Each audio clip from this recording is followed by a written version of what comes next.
এটা তো হতে দিতে পারে কোনো কারণে আপনাদের সন্তানের নাম শহীদ তালিকায় নাম সেটার জন্য আমি আমি অবশ্যই করবো।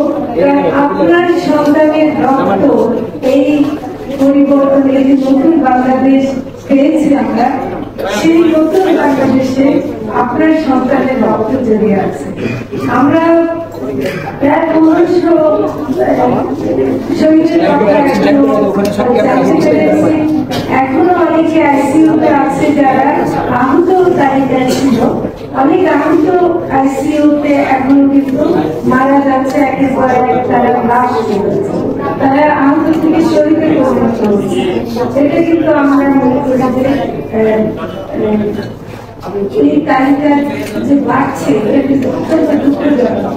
কাজে জুলাই অগস্ট গণঅভ্যুত্থানে আমরা যে বিজয় বলি, বিজয়টা অনেক বড় কথা, কিন্তু যখন শহীদ এবং আহতদের কথা আমরা মনে করি তখন মনে হয় যে তাদের প্রতি যে আমাদের দায়বদ্ধতা সেটা আমরা আদৌ পালন করতে পারছি কিনা, এবং সেটা পালন করতে পারার জন্যই যদি আমরা আদৌ একটা দিনও যদি কাজ করতে পারি তাহলে নিজেদেরকে সার্থক মনে করবো। একটা কথা শ্রদ্ধায় এবং অন্যরা যারা বলেছেন আমি একটু শোধরাতে চাই, সেটা হলো যে অন্তর্বর্তীকালীন সরকার ক্ষমতায় আসেন, ক্ষমতা না, আমরা দায়িত্ব নিয়েছি। আমরা ক্ষমতায় বসার কোন যোগ্যতা আমাদের নাই, এবং নির্বাচন কি হয় যারা ক্ষমতা মানে আসবে নির্বাচিত হয়ে আসবে তারা যেন ক্ষমতায় না বসে এই চেষ্টাটাই করতে হবে। এটাই হবে সংস্কার। আর ক্ষমতায় দেখতে চাই না, কারণ ক্ষমতা যে কি জিনিস সেটা আমরা দেখেছি কি ভয়াবহ জিনিস, এবং সেটার জন্য আমরা কাউকে ক্ষমতায় দেখতে চাই না। দায়িত্ব যারা নেবে, যারা নির্বাচন করতে চান, যে রাজনৈতিক দলগুলো নির্বাচন করতে চান, তাদেরকে আগের বার্তাটা দিতে হবে আপনারা ক্ষমতায় যাচ্ছেন না। দায়িত্ব যদি নিতে চান, দায়িত্ব যদি নিতে পারে তাহলেই নির্বাচন করেন, নাহলে আপনাদের নির্বাচন করার কোনো অধিকার নেই। এই যে মানে আমরা ভারত এখন আমাদেরকে অনেক ভয় দেখাচ্ছে, আমাদের সংখ্যা লঘুদের উপর, বিশেষ করে হিন্দু সম্প্রদায়ের উপর নির্যাতন হচ্ছে এই কথা বলে কিছু ঘটনার প্রেক্ষিতে তারা আমাদেরকে ভয় দেখাচ্ছে, এবং হাসিনাকে সেখানে বসিয়ে রেখে তারা আমাদেরকে একটা মানে সারাক্ষণ একটা ভীতি সৃষ্টি করছে।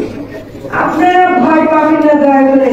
আপনারা কি জানেন না ভারত কি জুলাই আগস্ট অভ্যুত্থান ঠেকাতে পেরেছে?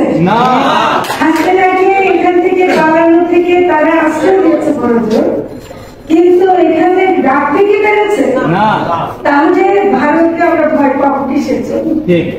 আমরা যে পরিবর্তন আনতে চেয়েছি সেই পরিবর্তন আমাদের সন্তানেরা একেবারে, এই যে ওনাদের সন্তান দেখেন 13 বছর 16 বছরের বাচ্চা, সর্বোচ্চ বড় যে যারা মারা গেছেন 24-25 বছর হবে, বড় কিছু মারা গেছে, কিন্তু আসলে সব একেবারে কচি বয়সে সন্তানেরা দেখিয়ে দিয়েছে ভারত সহ সারা পৃথিবীতে যে গণঅভ্যুত্থান এবং গণঅভ্যুত্থান করে 15 বছরের বেড়ে বসা ফ্যাসিস্টকে সরাতে পেরেছি, যেটা কোন রাজনৈতিক দল পাবে। কাজে আমরা ভারতকে ভয় পাই না। ভারত এটা একটা জুজু ভয় সৃষ্টি করছে, এবং এটা করে কারণ সে একটা ভালো কাজ করছে। এই সব রাজনৈতিক দল একত্র হয়ে একটা ঐক্যের কথা বলছে, তো সেটা আমরা মনে করি এই ঐক্যটা আমাদের রাখতে হবে। দেশের সার্বভৌমত্ব এটা আমাদের সবার দরকার।